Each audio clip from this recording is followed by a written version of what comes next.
Hello everyone and welcome to Kingdom Hearts Final Mix on the Sony PlayStation 3. This is a fantastic remake of one of my favourite RPGs ever made. I am One Welsh Sheep People and this is one of the greatest games I've ever played. It's a fantastic RPG and it is a RPG that, if you excuse the pun, I really hold really close to my heart. This game is just stunning. It's basically takes some of the good things about Square Enix's games like Final Fantasy, mixes it with some of the good parts of Disney, and you've just got this fantastic adventure, in which case you go through loads of kingdoms. It's very heartwarming, it's a very heartfelt journey, and of course, it's just an all-around good time. Now, like I said, this is an RPG that I hold really close to my heart, because this game is literally the first RPG I've ever played, and honestly, I'd recommend anyone to play it. I love this game. I bought it way back when it was first released, and when I first saw like previews of this, it was in the magazine and I thought it was originally I thought it was a Disney exclusive game, because back then I didn't know much, and all I saw was a Japanese game in a magazine with a new character, and I thought, oh, this could be quite interesting. But anyway, you play as this guy called Sora, and throughout the most of this game, you're taking down these dark creatures, and you wield this weapon called a Keyblade, which is something I want to talk about a bit later on. I'm not going to go into detail with that right now, because this game is a fantastic game. It's a very long game as well, and very cutscene heavy, so if you like yourself some good storylines, you're going to love this. And of course, right now is also the main theme of the Kingdom Hearts franchise playing in the background, and this music is just unbelievable. I just love this song. Now, with Kingdom Hearts 3 pretty much coming hopefully right around the corner, but at the time of recording this, I figured, you know what, I'm gonna LP the series. I'm gonna go nuts, and hope you guys tune in with me, because ultimately I just think this is a game that needs to be shown off to the masses. I mean, the music's fantastic, the storyline in this Kingdom Hearts is actually brilliant, but the storyline a bit later on sort of goes a bit nuts. And there's just a lot to really talk about. It's just a fantastic adventure. I mean, it's just like that. It's just a fantastic game. And as you can see, we're going to take on many bosses, many characters from the Disney universe are going to be cameoed in this game. And there's tons of worlds that we're going to explore, tons of different gameplay mechanics we're going to see. And one of the things about this game is it's actually an action RPG. Now, I'm not a big RPG guy, and this was my first RPG, but when I first played it was an action RPG, and that means I can genuinely get into action RPGs a lot better, so either way, with that, welcome folks to Kingdom Hearts Final Mix. The Final Mix version is actually Kingdom Hearts that's was released in Japan, but never released in this country up until this HD version of the game came out for the PS3. So hey, Nomura, you heartless person.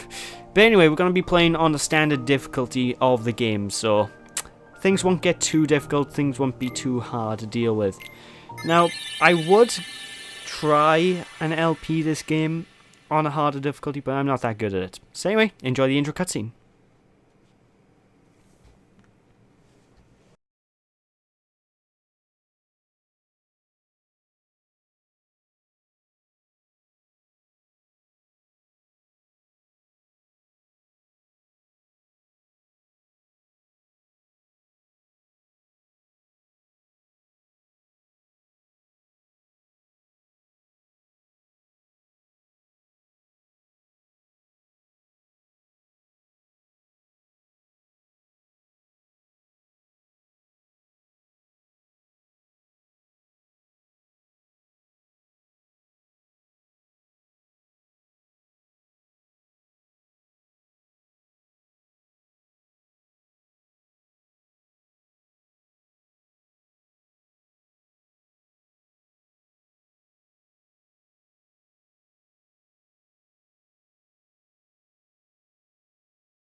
Alright, so now we're actually in the tutorial level of the game. Now, this part of the game may put a few people off from playing it from the first time because it does seem extremely slow and a bit kind of like what's going on, very weird to get into. But yeah, as the text is telling you, don't be afraid. The game does pick up, the game does become really good. And while we're on this gigantic little glass thing of Snow White here, first things first, this game's going to teach you how to use the analog stick to walk. Did you know if you tilted forward you could walk?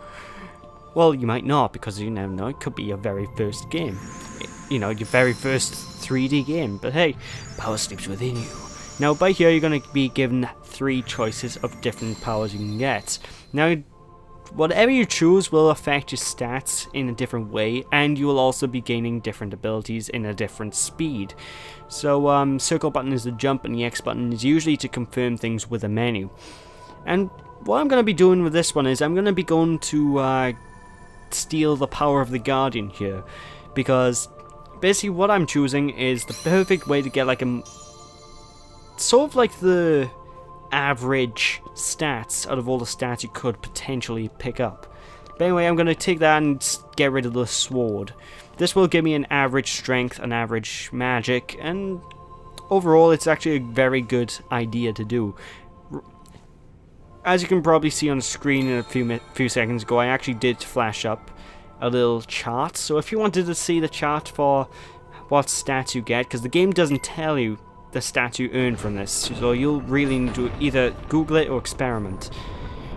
Feel free to pause the video with that. But anyway, with those chosen, oh my god, smashing, isn't it? Oh, looks very dark. To be honest, this intro segment is actually the worst part of the game, hands down.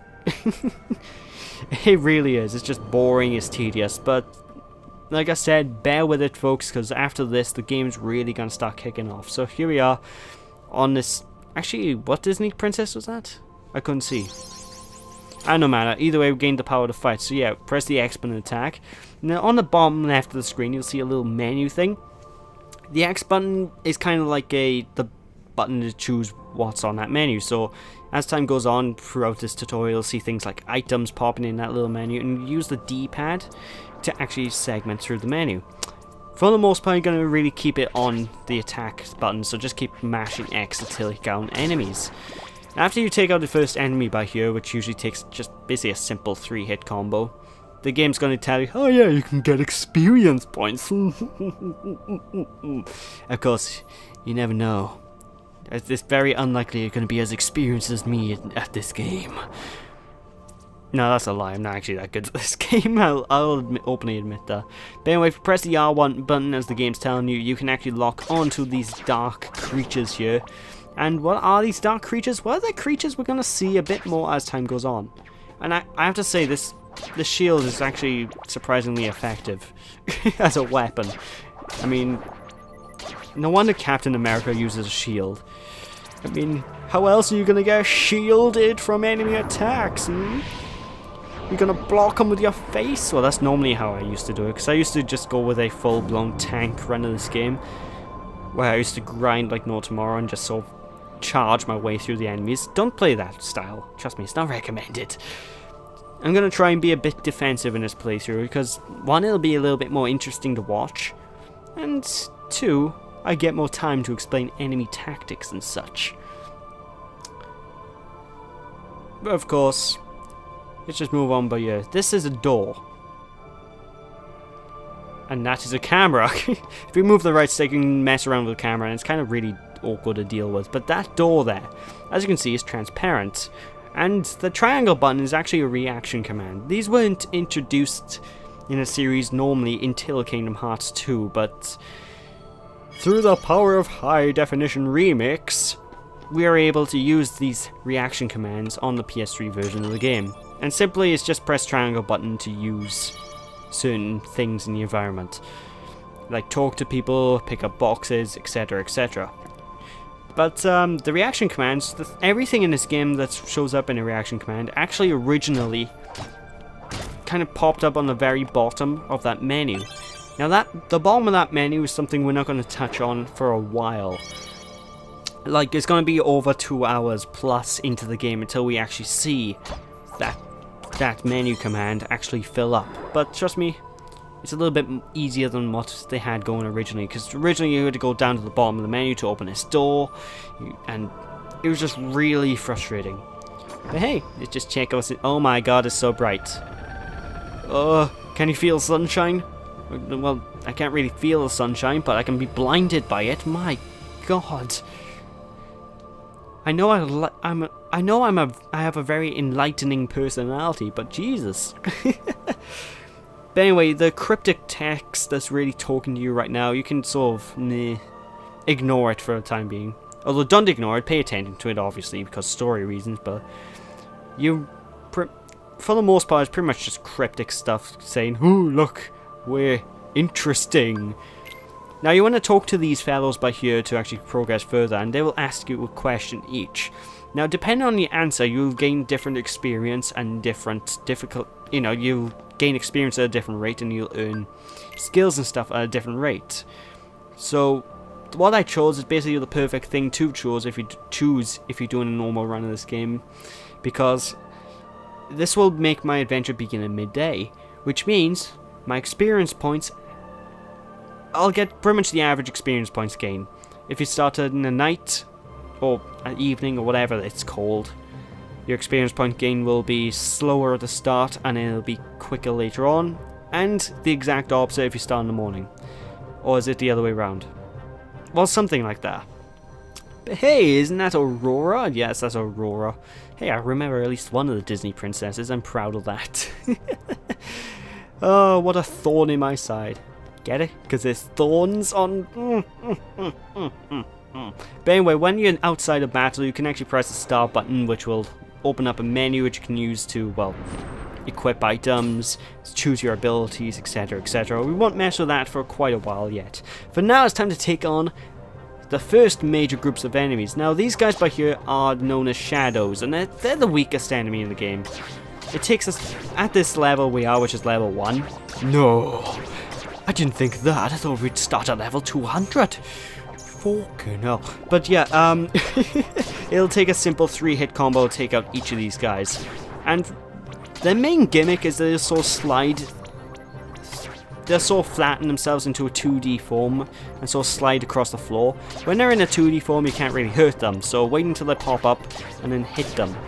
The best sort of tactic to deal with them is simply wait until they crop up, or just run around like a madman and wait for the perfect chance to whack them until they die. This thing by here is a save point. You can save the game with this. Oh, sure thing, Goofy. Oh boy.